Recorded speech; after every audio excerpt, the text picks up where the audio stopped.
On this episode of Newts World, we are fighting a new war with an invisible front line and an indiscernible enemy.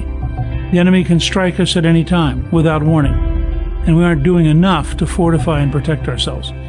This is America's secret cyber war, and we've been fighting it since the dawn of the Internet. It includes cyber attacks on companies, governments, and individuals, hacking, spreading propaganda through social media, intellectual property theft, and stealing our military secrets. It is an invisible war we are fighting every day. And we as a nation need to do more to protect ourselves against these advanced adversaries. I'm pleased to introduce my guest, Chris Gore. Chris is CEO of D4C Global, a private counterintelligence firm based in Fairfax, Virginia. He served as a former Air Force OSI special agent.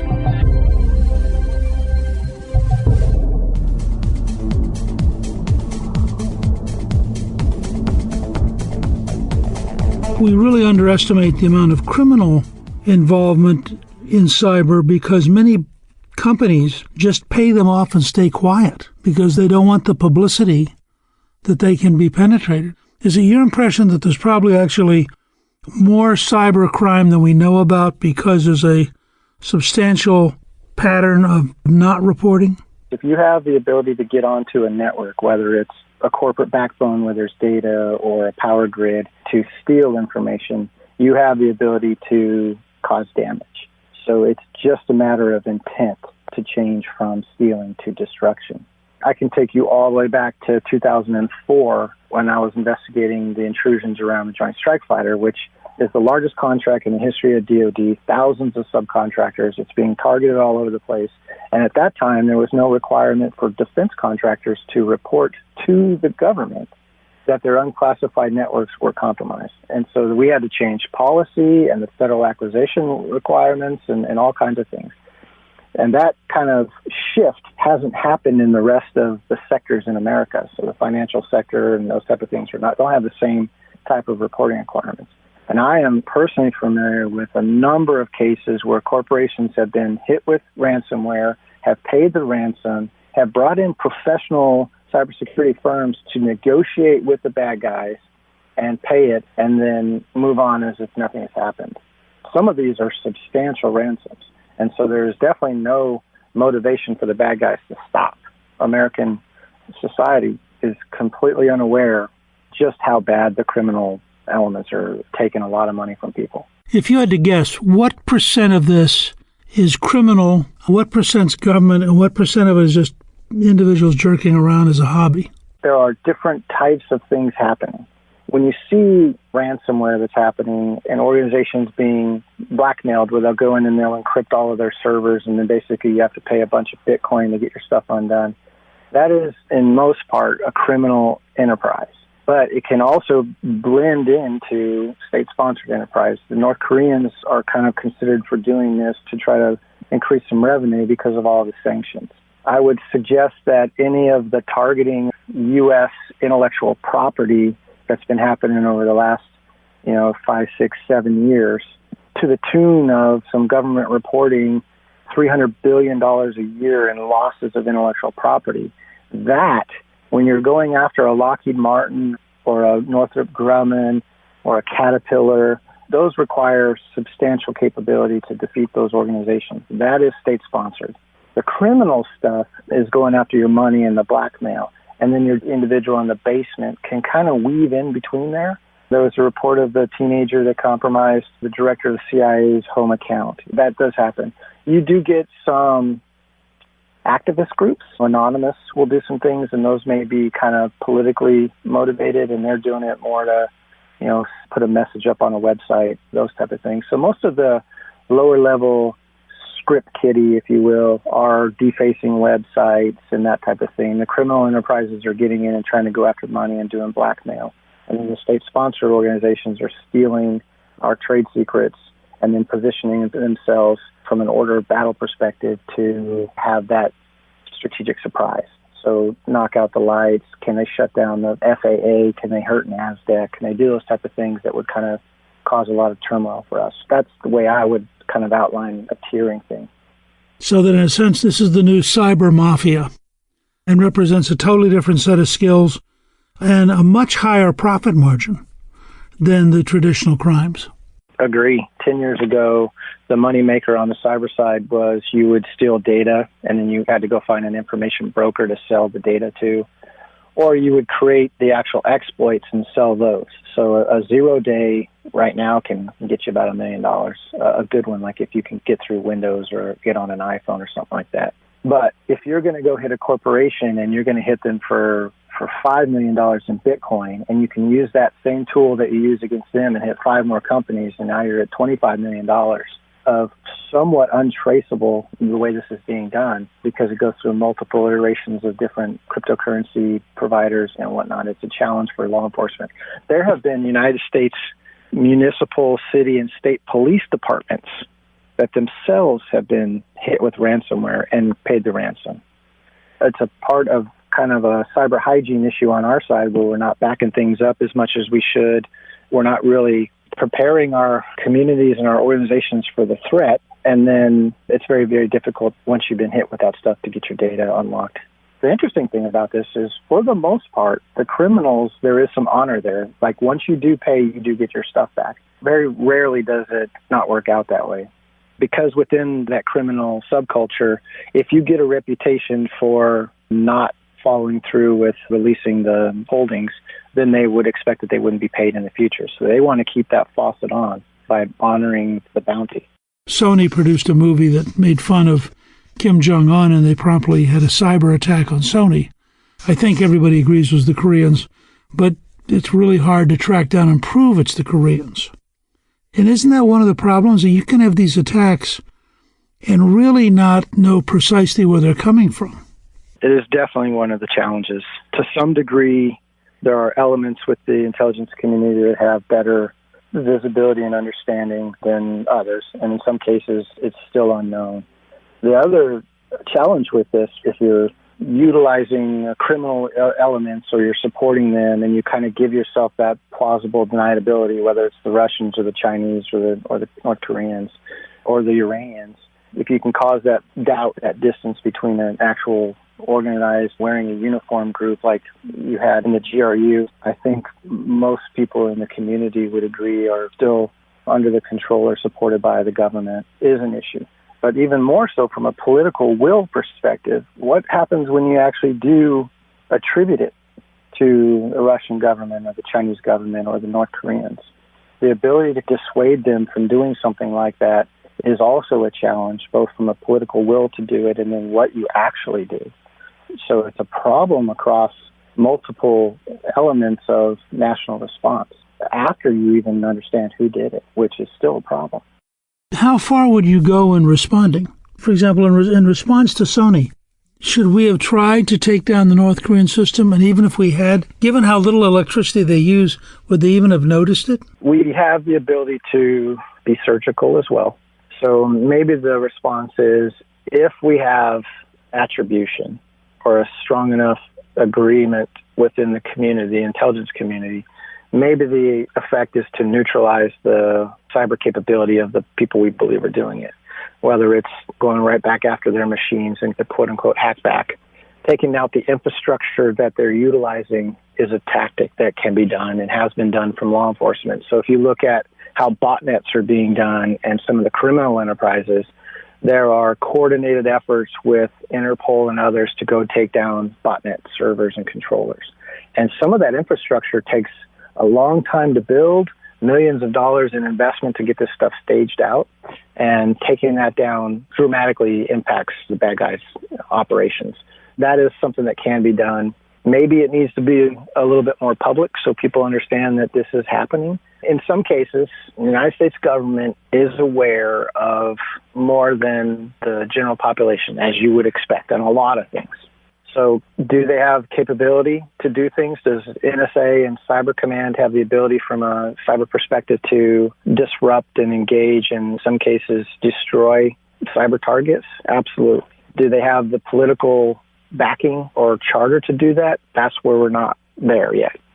So We're not sending tier one guys into Beijing to kidnap hackers. We're not dropping bombs on buildings. And in most cases, we're not even doing a cyber operation to nuke their routers. I'm sure there are conversations happening in various pockets of the government on what to do. These conversations have been happening for 10 years now.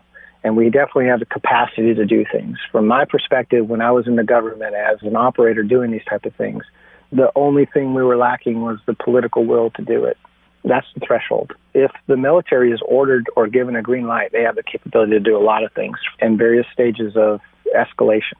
So that's where we have to get our political leadership on the same page, understanding the threat better, and then having a series of responses that are publicly known to the adversary. If you do this, this is going to be the consequences. Very similar to mutually assured destruction doctrine during the Cold War. We definitely need to start moving towards that. Right now, it's just been, we've been getting hit, and a small group of, American citizens have been seeing this and trying to deal with it in pockets, but we haven't had a unified response, and that's the biggest challenge.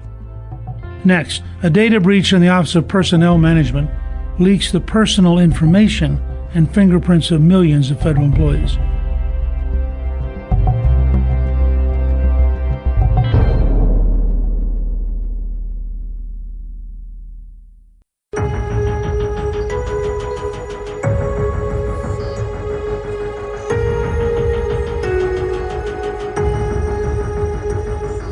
In 2015, they reported that hackers had gotten 5,600,000 digital images of government employees' fingerprints and had broken in just a huge volume of information about federal employees.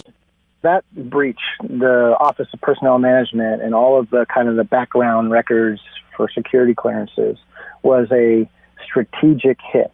That was a focused effort to go after those records that has all of the information for every federal employee who has gone through a security clearance background check. So it'll cover the organization that you're in, your previous employment, your family, every place you've lived, your credit record, your fingerprints, all of it. So it was a major hit. But in terms of the scale of constant aggressiveness, I think the Office of Personnel Management said that they get something like 10 million attempted digital intrusions every month. Shouldn't we be much more militant about stopping the people who are doing all this? It seems to me that we're playing defense but with no offense, and eventually they're going to break through. I agree. If it's connected to the internet, it's at risk, and it will always be at risk. I would suggest that 10 million attempts a day is a lot of that scanning, or it's just the machines that are just probing for openings. But when you get to an actual dedicated military intelligence unit, or Chinese NSA or Russian NSA, they will have a dedicated campaign where they'll go at you from or target like that. From an insider perspective, from a human perspective, from a cyber perspective, they're going to get after it. And we haven't really come to the realization that some of these things are highly vulnerable and good targets. If you look at the ramifications of what happened there, initially, that breach went after the contractor that had to work to do the investigation. So they would have contracted personnel that would go out using laptops and do field interviews, and then those laptops were plugging back into a corporate backbone. And they got on through that way. The U.S. government basically kind of blamed that company. That company basically went bankrupt. Thousands of people lost their job. They tried to file an insurance claim about it. The insurance policy said, this was a state-sponsored thing. We're not going to protect you, and you're out. Come to find out that the government itself was also compromised in this thing, and they had not complied with inspections and security audits saying you need to do some things. So corporate side, big impact. Government side, I'm not sure anybody even lost a job. The bad guys got away with a strategic haul of valuable intelligence about every employee and all their backgrounds and everything that you could hope to have. And we really, as a response, did nothing other than offer a couple of years of free credit check to the employees.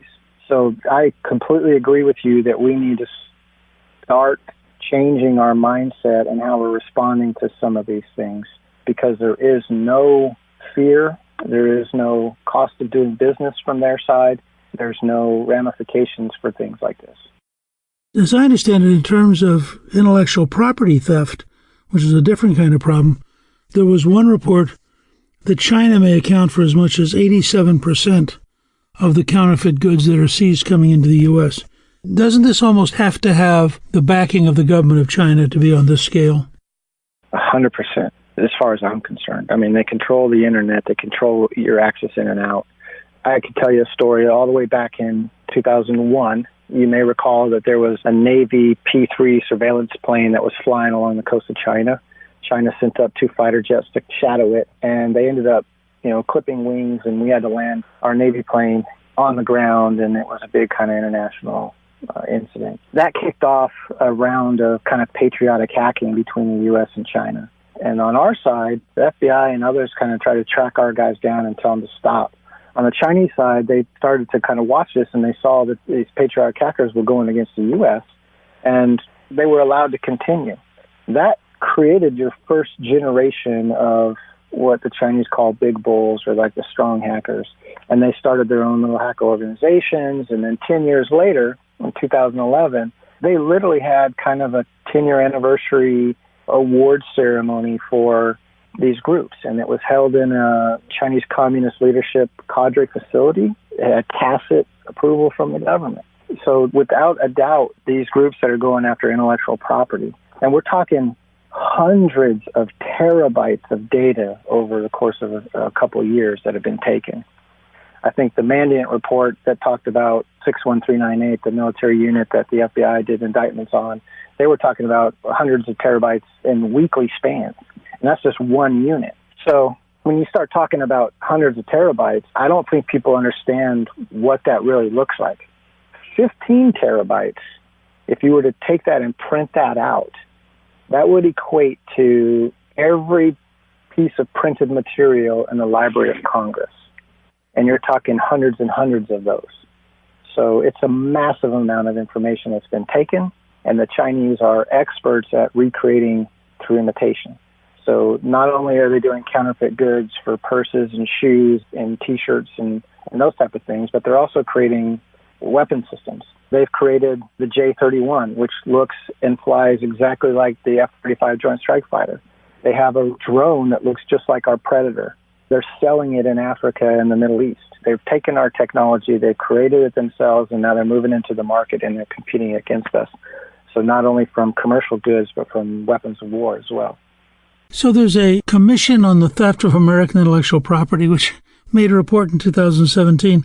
And the range they estimate of how much is stolen of intellectual property annually from the U.S. economy was between $180 billion and $540 billion. Now, how can we know so little that we have a range of almost $400 billion between the high and low estimate for 1 year? Isn't there something wrong with our own systems if we can't get it narrower than that? Well, it kind of goes back to your point of it's hard to get everybody to admit that it's happened. It's hard to quantify the volume of what's been taken and how you actually turn that into a dollar amount. Some of us amongst the community will just kind of take a middle number, and it's $300 billion a year. And if you do that across 5 years, I mean, you're at $1.5 trillion in economic impact. We cannot sustain this. We cannot continue to compete economically and eventually militarily. I can tell you, I personally briefed the CEO of Lockheed Martin when we were doing the Joint Strike Fighter intrusion and had a big analyst notebook chart out, and here's kind of what we're doing and what we know and where the case is going. He basically kind of sat there and looked up and said, I'm sick and tired of investing hundreds of millions of dollars in building this stuff to have it stolen in a matter of minutes. And that was just one company. Some of the other statistics around that report that you mentioned was 1 in 5 corporations has been hit or will be hit, maybe as high as 2/5.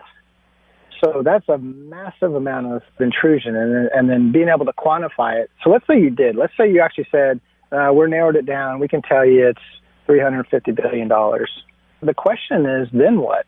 If we know it's 87% China, and they took $300 billion a year for 5 years, we're at $1.5 trillion in economic warfare. What are we doing about it? Some of the things that the current administration is doing is saying enough is enough. The American public is not really, as far as I can see, well informed or in tune to this, because what you see on the news on a daily basis is something else that's not really focusing on these strategic challenges that we're facing as a society. Next, we reveal the lack of cyber health around our senior corporate and government leaders and what they need to do to protect themselves.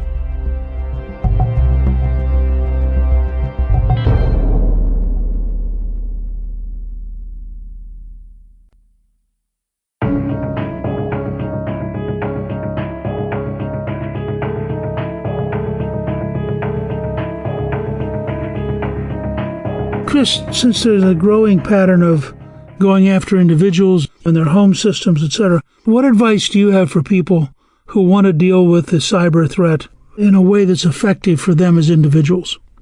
A couple of things. Cyber hygiene is important, so kind of basic practices. If you are part of a corporation and you've got a set of security policies in place, changing your password quarterly, making sure that your systems are updated and patched, apply those same disciplines to your home life. So change your password on your Gmail regularly. Make sure that your home network equipment is updated and patched. You need to make sure that those things are updated and patched. Your home computers have basic antivirus. Those things will make it a little bit more difficult for the bad guys to move into your personal space. It is a growing challenge. I will fully admit that this is a challenge. The growth of the Internet of Things and your refrigerator being able to call out and order milk adds a level of risk to your home. What we advise friends and family and clients is that you pay attention to this. So when you read the news, pay attention to what's going on from a cyber perspective as well. I mean, there's always a blurb out there somewhere about what's going on, and see how that might impact you. It's definitely a concern across a number of things. So I do want to touch base on this for the executives. So if you are a corporate executive, there's an entire trend of this whale fishing where people will go in and grab your information, make it look like it is you, send an email to your chief financial officer to tell you to move money. It's a whole scam that's been going around for a couple of years. Targeting often happens at home. So if they can go after your Gmail or your home router, they're going to do that. What we find over and over again is if you're a senior leader in a corporation, you're well defended in your office. You have a team of security professionals. You've got a lot of money invested. You've got the latest and greatest security technology. As soon as you go home, you are just like everybody else. And your corporate security posture and visibility isn't coming to the home because we as Americans value that privacy. So it's beyond the remit of a security team from a corporation or even the government to protect officials at home. I can tell you that I personally spoke to a member of Congress who gave me their official business card with their congressional seal on there, and their email address was at Gmail. That scares me to death because that Gmail is not being protected by the United States government. That is an area where people need to recognize that you are a target, especially if you're in a position of political leadership or corporate leadership, and either take the time to invest in your own security, consider getting some consultation on how to better protect yourself. There are some simple, free things that can be done to improve your posture. Training is a huge benefit. Understanding how to maybe adjust some of the settings on your mobile devices, making sure that you come in and just have a basic assessment of what your posture is at home is a simple thing to do that either is low cost or no cost. But let me draw a distinction. I mean, if you're a business executive, shouldn't thinking through protecting you at home be part of your corporate system? It should be. In some cases it is. And in most cases it is not. How many executives have you seen that walk around with two phones? They'll have their corporate phone and they'll have their personal phone.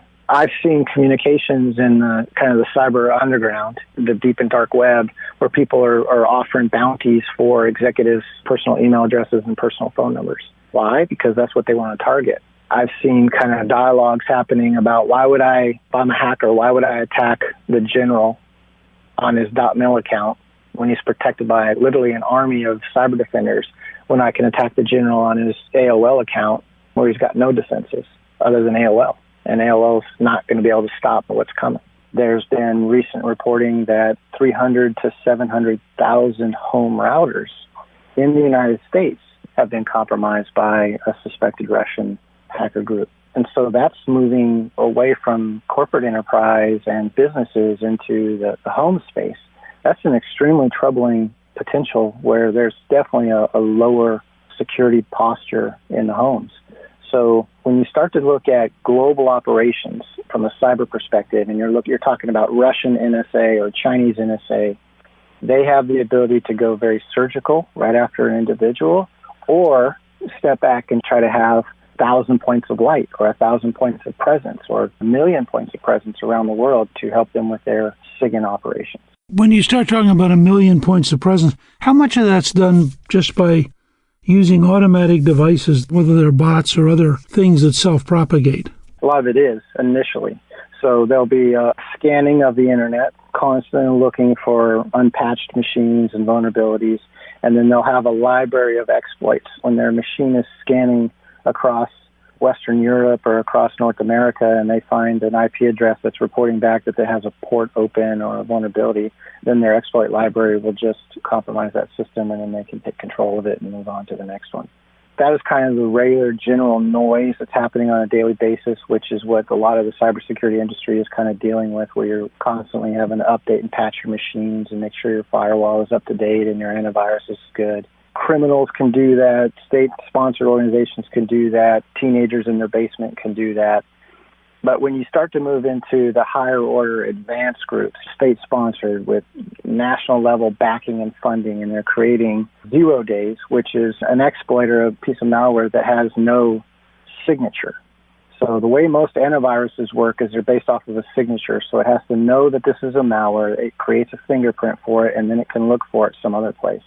A 0 day would be something that has never been seen before, and it can run for a long time until it's actually identified, the fingerprint created, and then put into your antivirus. When you have state-sponsored organizations that have dedicated funding that are constantly looking and creating new 0 days, they have a library full of weapons, if you will, that they can use to continue to maintain access in places that they want. How would you change things if you could get the president and the Congress to agree? I think there's a couple of things that we should be doing that are less provocative than others, and it can kind of go from a scale. We should be taking more advantage of encryption and encrypting our data at rest. It's very, very difficult for it to be utilized because it's encrypted, and you got to spend a lot of time and resources to decrypt that stuff. As just a fundamental policy, we're not doing as much as we could there as just a hygiene perspective. There would be a good cause at some point in time for the American public to know more about what's going on. We have a tendency to classify a lot of stuff, and some of it absolutely 100% needs to be classified. There may be some arguments where some of it shouldn't be, and people need to know about it. If I had the ability to make some changes now, I would hope that we could get both sides of the aisle to stop looking at each other as the enemy and look outward at Russia and China and what they're doing to us as a country. So we're too busy pointing the finger at each other over things than looking outward. I mean, if you kind of look back over the last few months and the last year and the whole Russia thing, the Mueller report talks about Russia doing some things, but the sense you get from the way it's being projected on a daily basis is it's still more of a focus on the Trump administration than on what Russia was actually doing and has been doing since the Cold War. There are just as many or more Russian spies in the United States now than there were at the peak of the Cold War. But that's not what we're talking about. We're talking about the wrong things. So that would be the next tier is, so let's make a data that sits on our enterprises more difficult to capitalize on because you encrypt it. Let's get our political leadership to stop throwing stones at each other and pay attention to what's impacting our country from an external forces perspective. And then 3, we need to have the political resolve to escalate and for people to understand why this is happening. I don't know what the line is where you would start to go kinetic on something like this, but $1.5 trillion over 5 years in economic theft is a huge number, and something should be done about that. And there needs to be some concern by these units that sit in Moscow or Beijing and are basically operating with impunity. I mean, Mueller doing an indictment on GRU officers and naming them, saying this major in the GRU at 7:15 in the morning did this event, is telling them what we know, but nothing's happening to these individuals or the country or the government. From that perspective, I don't have an answer other than I think if we had our political leadership working together to come up with some better solutions is the first step. And that's definitely not happening right now because we focus on four-year political cycles and the constant campaigning and that type of thing. So we're losing the ability to actually protect against the strategic threats in the long term. I'm just very grateful to you for taking the time and sharing all this knowledge with us. Yes, sir. My pleasure.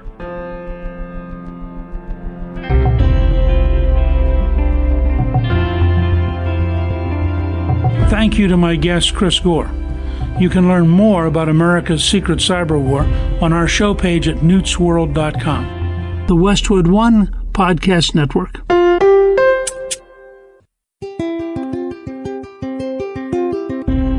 On this episode of Newts World, we begin our three-part series about China, starting with a look at how Chinese companies are trading on U.S. stock exchanges.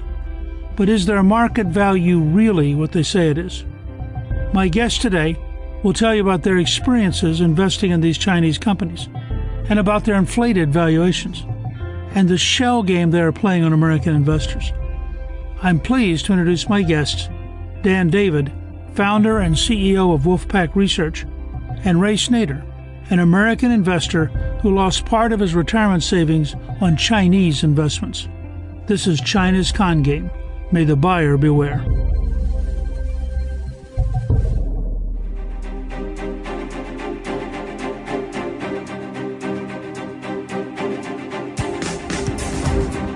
As I understand it, you grew up in Flint, Michigan. I did. Very proud of that. How did that experience affect your thinking and the way in which you approach this whole issue of China? I grew up very middle class, General Motors, Flint, Michigan. People worked in the shop. People are honest. These are salt of the earth people to me. I still go back there every year. It's a very sad situation economically, but just some of the best people in the country. And my outlook is that we all take care of each other. Dan, if you don't mind, I'd like to sort of start at the beginning. What's your investment background? In mid-2000s, I joined forces with somebody with an investment background, and we started Geo Investing, which was basically a website that provided content on certainly underfollowed stocks. As a, for instance, once you're below a certain market cap, it was very hard to find information about these companies in the mid-2000s. It was all on the long side. We never shorted anything or had any kind of idea to short anything. It was never in our calculus. And 2008 came along, and that was certainly an event that affected all of us. And we were really taken back in those last 2 months and decided that our investment philosophy worked. It was value investing. It worked for 20 years, and we would stay with that. And in that scenario, value investing took us to China, because when we started to compare in 2009, any of the companies that were going to grow their revenues by 50 or 100%, or were going to become more profitable by the same margins, it largely took us to China. And we had 80% left of our portfolio we put into China, and we picked up 229% in 2009. And we just thought we were very smart guys. Around 2010, people started to come out and say some of the companies that we had invested in were frauds. And even though we had exited some of those positions and made money, my partner and I got together and said, look, we're either smart or we were lucky. And lucky is no way to invest. So let's go prove these people wrong. These companies are listed on the U.S. stock exchange. Yes, they're based in China, but if they're listed on the U.S. exchange, they have to be valid because they're audited. They're beholden to the SEC and our rules and our listing standards on the NASDAQ or New York Stock Exchange, so they have to be wrong. We hired our own due diligence team and sent them to look at 30 companies in China and come back and tell us what you see. And after 2 months, they came back and said, the short sellers are wrong. They're understating the problem. every one of these 30 companies were frauds. Every one of them? All 30 out of 30 that we had them look at were fraudulent companies. At any given day, a factory's not running at all. There's nobody there. And then you see us in our time-lapse surveillance. One day, lights start to come on. The next day, smoke start coming out of the smokestacks. The next day, some employees start milling around. And then on the fourth day, 2 busloads of American investors get off the bus, take a tour of the factory, finish their tour, leave, factory shuts down. We went to the New York Stock Exchange, we went to NASDAQ, we went to the SEC, and we were telling them what we found. And when you're dealing with the SEC, of course, it's a one-way conversation, so we never knew what they were doing. But the exchanges were dismissive. They're like, who are you? Dan David. No, never heard of you. Why don't you get out of here?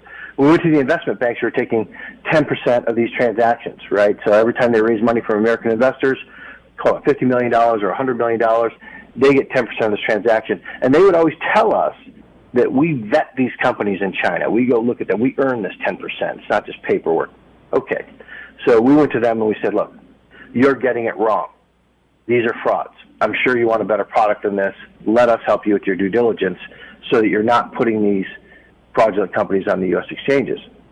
And they said to us, essentially, wait a minute, you want us to pay you to not list companies on the New York Stock Exchange and not get paid. So we're supposed to pay you and not get paid. Why don't you get out of here before we sue you? And this is a very frustrating thing. Why weren't they interested in defending the American investor? Because banks are not American banks. They're here for our laws and our protections, but they're beholden to shareholders. They're agnostic as to any kind of country loyalty, especially when you're talking Deutsche Bank or, HSBC. I mean, what does HSBC stand for? Hong Kong, Shanghai, National Banking Corporation. I mean, they don't care. And Morgan Stanley, Goldman Sachs, all the rest of them, they're the same. Then what about the government agency, which is supposedly set up to care? Well, the government agencies, to be fair, were just taken aback at the scale and the scope of the fraud. Like it was just a fire hose to the face. And you couldn't believe that this was happening. And at some point, we figured out some things that were just incredible to be true at face value. Number one, it's not illegal for a Chinese citizen to steal from a U.S. citizen.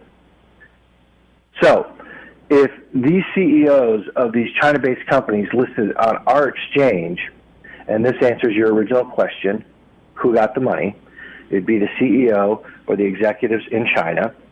They steal the money, and there's nothing we can do to them legally. Because once the money goes to China, there's no clawback provision either. So you can't put them in jail. You can't get the money back out of China. And investors are left with suing the shell of a company and getting paid out through directors and officers insurance, most of which a class action attorney is going to take 30% of. It's a mess. There is a traditional Roman rule of caveat emptor, let the buyer beware. But you're suggesting that here, nothing you read actually is validatable because they're all basically built around fraud. Well, we have that in the United States. To your point, if it's buyer beware, I'm notionally fine with that, although I do feel like we as professionals owe people who work fixing our cars or making our food or doing these things they do for us, and we're supposed to be protecting them, as you pointed out.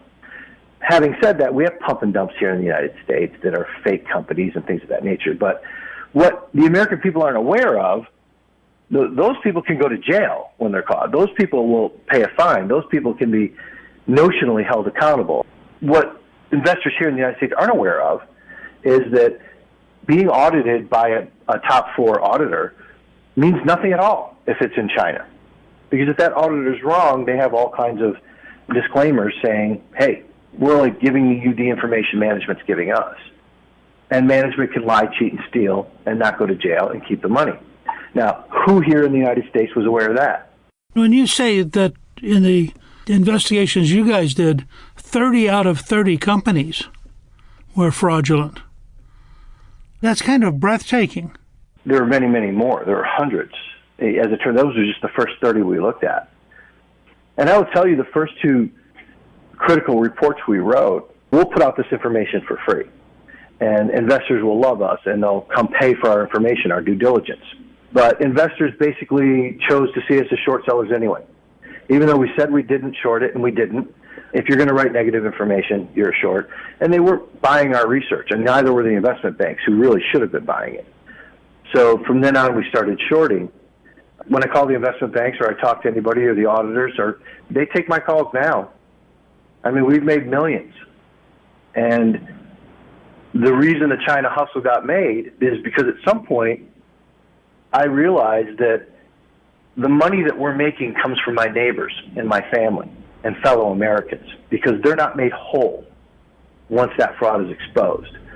So it's a binary proposition. You're short, you win, somebody loses. That somebody isn't the person committing fraud in China. That somebody is my family.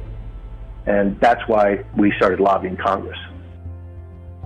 Coming up, Dan lobbies Congress for more financial oversight and protection for American investors.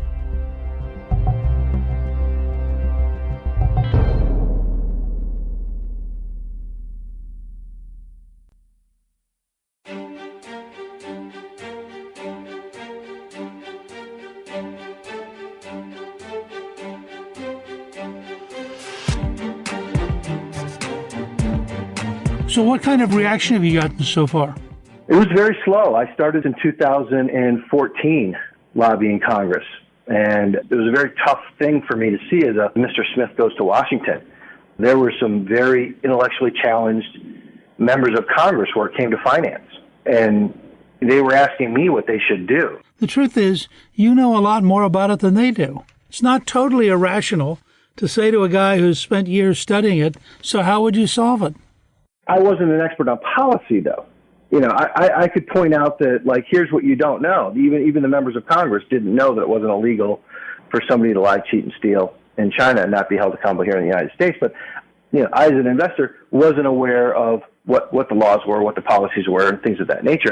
I had to go back over the next year and become aware of policy, and then come back and try to match my experience versus what the policy is versus what the policy could be.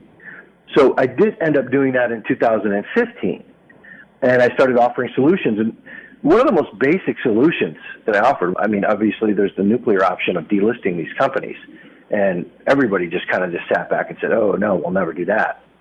I said, okay, well, if you're going to come at this from a perspective of buyer beware, then let's make people aware. On a pack of cigarettes, there's a warning label on there that says if you smoke these things, they may kill you. How about on a ticker symbol for a China-based stock, you have an asterisk with a drop-down box that would explain to people the lack of accountability versus a U.S. health stock, you know, from a U.S.-based company or European-based company. And I couldn't even get that done. And I thought that was pretty simple. To go a step further, it seems to me, and I think you made an estimate that maybe as much as $14 billion has been lost in our pension and retirement funds by investing in these kind of fraudulent companies. That's just what we exposed at my firm. It's a much bigger number. At my small firm, we exposed over $15 million, and, you know, from direct money raised from investors to market cap loss. It's hundreds of billions of dollars that has been lost. And what people don't realize now, this is so quintessential China. And when you're dealing with the Chinese outlook on any kind of strategy or situation, and they do consider finance warfare. They just do. It's a competition, right? So it is an unconventional financial warfare to them. In 2008, when you look at where we were during our financial crisis, China was largely, comparatively speaking, detached from our economy, which very much so helped them during our crisis. $100 billion of market cap on our U.S. exchanges is what I figured out that they, in my opinion, what they had here. Now the number, some 10 plus years later, is $1.3 trillion. So what they've said is, thank goodness we were not attached to the U.S. market during their crisis, but our crisis is coming. We are going to have a big problem. We have a banking crisis coming, they do. A real estate bubble coming, they do. They have civil unrest, because if they even start to grow at 2%, that's going to be a problem in that country, much less negative growth ever. So they've attach themselves to our market in a much bigger way. So that when their bubble bursts, we have to help them because they've cost us that $1.3 trillion in pain. That doesn't even count the money invested through Hong Kong, which there's hundreds of billions of dollars through Morgan Stanley Private Equity and Goldman Sachs and Deutsche Bank of pension money that are in these Asian funds investing through Hong Kong and China. And that doesn't count that the MSCI, the world's largest index, their emerging markets index, went from 25 to 40% Asia-weighted, bringing in the Shanghai Exchange and the Shenzhen Exchange, the most fraudulent markets in the world, to the MSCI index. So now you're talking about over $2 to $3 trillion that were attached to China when their bubble bursts. So this is both money lost to American investors as well as money lost, for example, the pension funds who are providing the capital to the investors. Well, this is in two different scenarios. One, there's a post-mortem to be done over the last 10 years and say, this is the money lost. I mean, there's money that's been gained as well, right? So you can say people have invested in China and made money on the long side. So if you want to talk about the money lost over the last 10 years, we can just talk about direct fraud, and that's well over $100 billion. And then there's the bigger issue of the potential effect of their economy versus our economy because we've allowed ourselves to get so entangled over the last 10 years that anything in a $2 to $3 trillion range where we have direct investment, I mean pension funds, regular people are invested in this way. I'm not talking about treasuries. I'm talking about regular investors and people, that it's a huge, huge effect on the entire country if we don't do something about it now. And you think it'll get bigger? It's getting bigger every day. But I mean, nothing's been done. It's still not illegal to steal from American investors. Next, Dan explains what happened when he went to China to monitor these companies.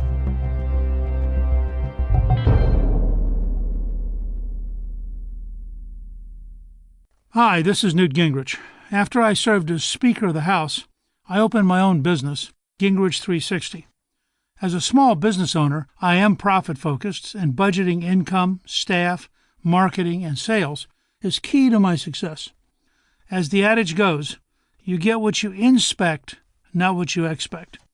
If you don't know your numbers, you don't know your business. But the problem growing businesses have that keeps them from knowing their numbers is their hodgepodge of business systems. They have one system for accounting, another for sales, another for inventory, and so on. It's just a big, inefficient mess, taking up too much time and too many resources. And that hurts the bottom line. To solve this problem and streamline your books, look to NetSuite by Oracle, the business management software that handles every aspect of your business in an easy-to-use cloud platform, giving you the visibility and control you need to grow. With NetSuite, you save time, money, and unneeded headaches by managing sales, finance and accounting, orders, and HR instantly, right from your desktop or phone. That's why NetSuite is the world's #1 cloud business system. And right now, NetSuite is offering you valuable insights with a free guide, 7 key strategies to grow your profits at netsuite.com/Newt. That's netsuite.com/Newt to download your free guide, 7 key strategies to grow your profits. netsuite.com/Newt.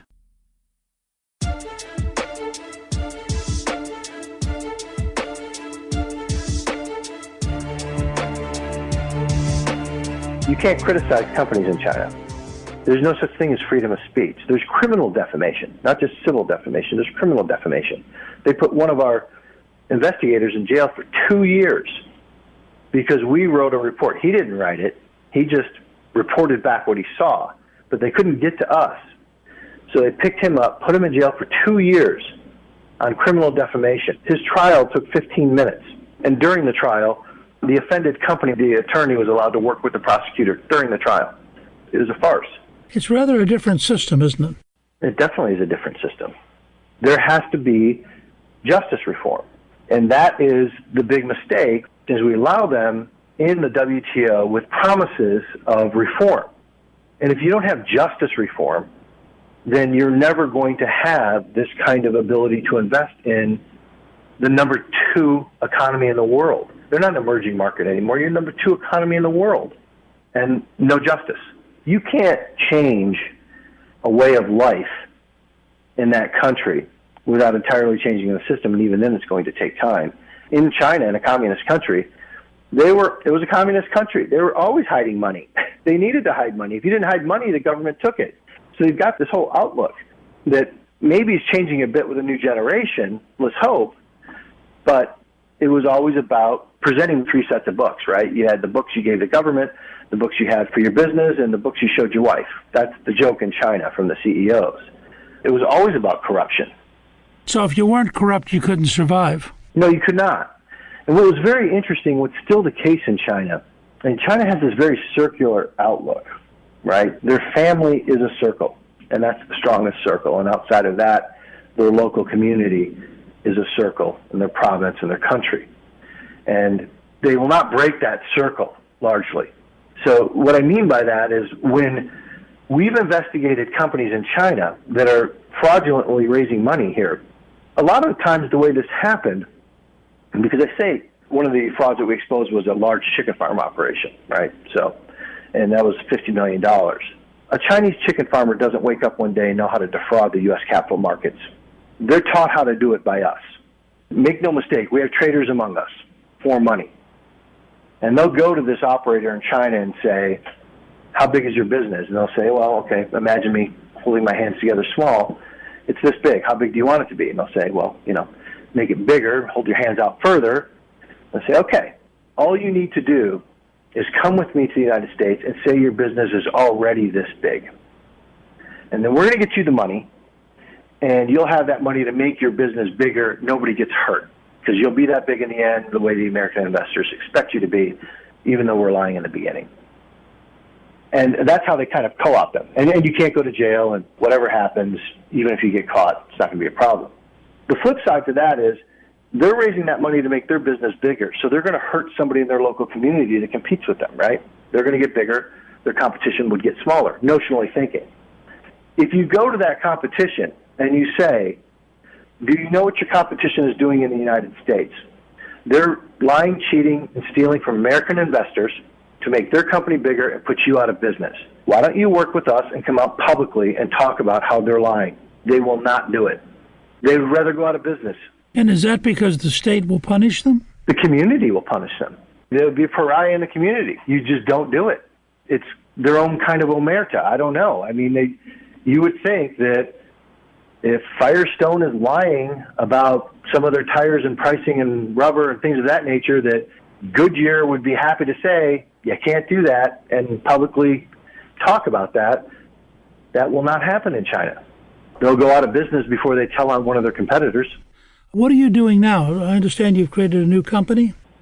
We were put into an extraordinary situation about exposing corruption. This has become my life. I mean, for 15 years, I worked in the corporate world for a great American company, and I was very satisfied with that job, and they're good people that informed me in a lot of ways operationally. But in my investing experience, this is who I am. And I've really not found something more gratifying than fighting for the truth and hopefully having an effect and helping fellow Americans. Once you're brought over the line and brought over the wire and you see from meeting with our counterparts how important it is for them to win, to it not to be a win-win situation, to be a they-win situation, you feel a call to action, at least I do. So this is important to me, and I started my own firm called Wolfpack Research, and that's kind of based on a joke of what people think short sellers are, right? They think we're some kind of wolf pack, which is fine because the ecosystem needs wolf packs to take down bad and dying businesses or keep that ecosystem strong and clear. So it's about keeping the financial ecosystem strong and clear. Well, listen, I want to thank you. I think you are the kind of entrepreneur and the kind of citizen that has made this country unique, and I think with the courage and drive and determination of people like you, We'll continue that way. So I'm very grateful that you would spend time with us, and I think it'll be a further step towards educating the American people and through them educating the Congress. I hope so too. Thank you, Mr. Speaker.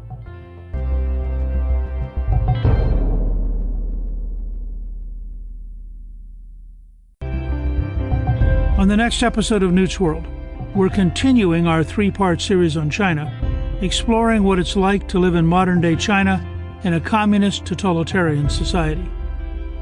I'm Newt Gingrich. This is Newts World.